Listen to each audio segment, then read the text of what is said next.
quadro de Jesus. Bendize, ó minha alma, ao Senhor, e tudo que há em mim bendiga seu santo nome. Bendize, ó minha alma, ao Senhor, e não te esqueça de nenhum só dos seus benefícios. Ele é quem perdoa todas as tuas iniquidades, quem sara todas as tuas enfermidades, quem da cova redime a tua vida e te coroa de graça e misericórdia, quem farta de bens a tua velhice, de sorte que a tua mocidade se renova como a da águia. Salmos 103, versículos de 1 a 5. Nós acreditamos piamente nisso. Nós podemos dizer que esses versículos são uma realidade vivida por nós? Antes de respondermos, vamos pensar na magnitude do seu alcance. Esse não é como os outros salmos, em que o salmista conclama ao povo para que juntamente com ele louvem o Senhor. Aqui ele está falando para si mesmo, para a sua alma, como se essa fosse a terceira pessoa na sua oração. Esse nosso salmo controverso nos leva a desafiar a própria alma e, assim, louvar a Deus de todo o nosso ser. Mas, pensando bem, é melhor mudarmos a abordagem, pois essa nos coloca diretamente no banco dos réus. Vamos pensar de outro modo. Como pintaríamos o quadro de Jesus hoje? Se fosse eu, pintaria um quadro bem colorido com tinta a óleo. Talvez alguns de vocês preferissem lapiseira, tinta guache ou grafite. Quem sabe alguém usaria a técnica de um grande mestre do passado. Mas não é isso que importa. Não é exatamente o que usamos. Não importa também se tentamos pintá-lo nos nossos sermões, como têm feito os pastores domingo após domingo.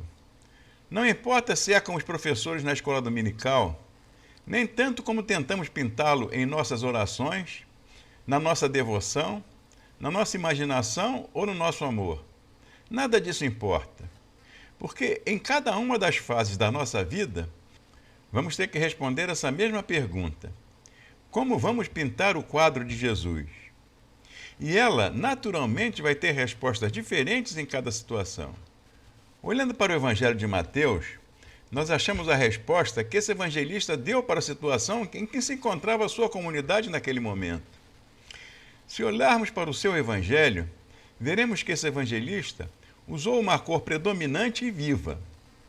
Ele deu a Jesus uma expressão forte e um traço firme de grande intensidade. São Mateus pintou o quadro de Jesus como sendo o Salvador, aquele que cura. Mas com pesar, percebemos como essa cor forte da natureza de Jesus nesse evangelho tem se desvanecido em nosso tempo. Que perda, hein? Justamente em meio a uma pandemia, quando mais precisamos ser curados, perdemos a visão nítida daquele que pode nos curar. Por que será isso? Por que temos desconsiderado aquilo de que mais precisamos? Certamente o Evangelho não é culpado. Ele está repleto de histórias de cura. Então os culpados somos nós. Sou eu, é você. Quando penso em pregar um sermão sobre cura, fico logo apreensivo. Porque esse assunto é tão explorado, tão abusado e tão aviltado em nossos dias, que acabo achando melhor nem tocar no assunto. Os pastores, os teólogos, os professores da escola dominical e todos os leigos também são culpados. Porque eles se esqueceram de que a palavra Salvador significa aquele que cura. Nós temos nos esquecido de que a palavra Salvador significa aquele que pode tornar a unir aquilo que está quebrado, tanto no corpo quanto na mente. Salvação é cura. Jesus Cristo é o Salvador que cura. Este é o quadro pintado por Mateus. A mulher que tinha hemorragia encontrou-se com Jesus e voltou para casa curada e limpa. Um endemoniado encontrou-se com Jesus e foi libertado da sua divisão mental. Aqueles que estavam quebrados e divididos foram curados. E essa é a verdade, porque o reino de Deus chegou até eles. Não foi essa a resposta que Jesus deu aos fariseus, quando eles duvidaram do seu poder de curar? Não foi essa também a resposta que deu aos discípulos de João Batista, para tirá-los da sua dúvida? As histórias de cura que os evangelhos nos contam não são histórias de um passado onde os milagres aconteciam. Elas estão nos evangelhos porque podem ser histórias de cura para nós hoje. Elas tão somente mostram a precariedade da condição humana, que é a mesma desde sempre. Mostram também a atitude que faz possível a cura. E essa atitude é o que chamamos de fé. Fé não significa a crença naquilo para o qual não há evidências. A fé nunca poderia significar isso numa religião autêntica, porque isso seria uma fé cega. E fé cega, vocês sabem no que dá. Fé significa ser tomado por um poder maior do que nós. A fé significa ser alcançado por um poder que nos tira da letargia doentia, nos transforma e nos cura. Render-se a esse poder é ter fé, é ser curado. O povo que Jesus pôde curar naqueles dias e o povo que Jesus pode curar hoje é o mesmo que fez a entrega de si mesmo ao seu poder curativo. Eles entregaram a si mesmo como estavam, pessoas divididas em si mesmas, pessoas contraditórias, pessoas repugnando a própria existência, pessoas atormentadas pela dor e pelo desespero. As pessoas que Jesus curou e as pessoas que Jesus pode curar são exatamente aquelas que entregaram-se a si mesmas como estavam, amedrontadas, desconfiadas, agressivas, sobrecarregadas de culpa, acusando outras pessoas e ao mesmo tempo tentando se justificar, fugindo para a solidão, fugindo de si mesmo para a depressão, pessoas tentando escapar para a segurança ilusória de uma vida de prazeres ou da enfermidade mental. Diante desse modelo bizarro, deixe-me fazer uma pergunta. Podemos nós, ainda hoje, experimentarmos esse mesmo poder? Podemos ter a mesma fé que aquelas pessoas tinham? Eu disse anteriormente que os evangelhos não são culpados, mas eles são sim. São eles que nos levam a não ter essa mesma fé nos dias de hoje. São justamente as histórias de milagre que os evangelhos nos contam. Sabem por quê? Porque nós não sabemos o que fazer com elas. Pois elas parecem ser tão estranhas e tão diferentes da nossa realidade que, em vez de nos fazer ter mais fé e crer mais no poder de cura de Jesus Cristo, elas nos fazem ficar ainda mais incrédulos. Justamente por isso é que precisamos redescobrir o que o Novo Testamento sempre soube. Os milagres são sinais apontando para a presença do poder divino na natureza e na história.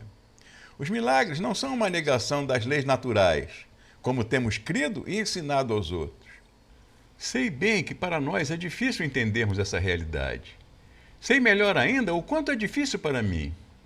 Como nos custa perceber e acreditar que somos vítimas da superstição e da magia.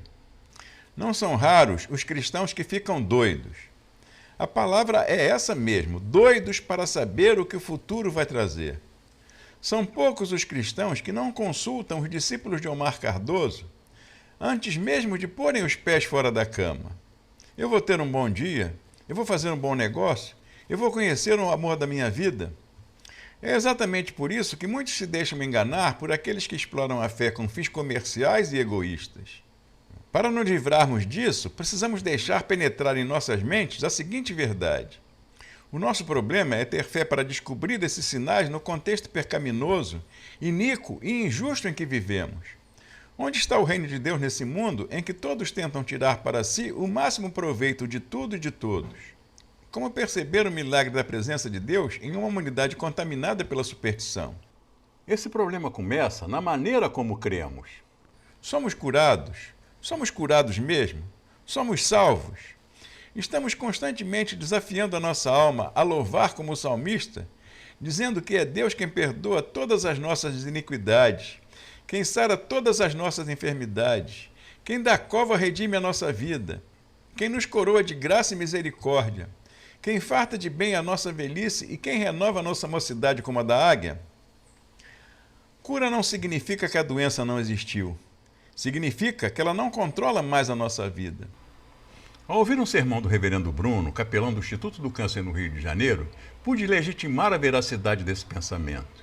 Fiquei tão impressionado com o testemunho de uma senhora que fiz a promessa de, enquanto Deus me permitisse pregar o Evangelho, iria contá-lo onde quer que eu fosse.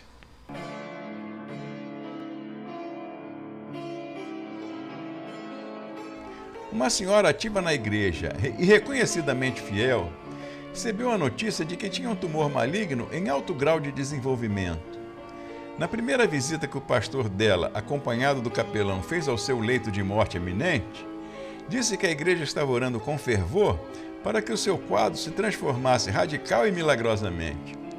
Essa senhora falou: "Pastor, diga à igreja para não orar por mim desse jeito, não. Estou conformada e muito bem com meu Deus, como nunca estive antes. Pastor, eu jamais trocaria qualquer cura física pela cura espiritual que essa doença me proporcionou. Isso sim é ter fé. Isso sim é ser salvo. Isso sim é ser curado. Que Deus me permita um dia chegar a ter uma fé como essa. Que Ele nos abençoe com seu Espírito, para que esse Espírito nos faça conhecer a fé no preto e branco da Bíblia, para que não precisemos passar por duras realidades e sermos forçados a reconhecê-lo no colorido da vida.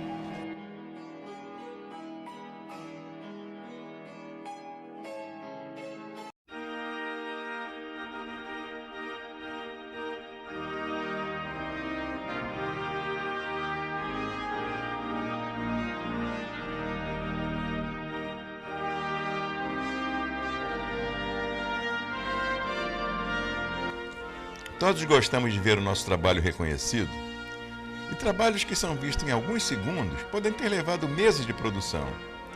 Não permita que isso lhe seja indiferente. Sua apreciação é o que conta. Obrigado por nos assistir até aqui.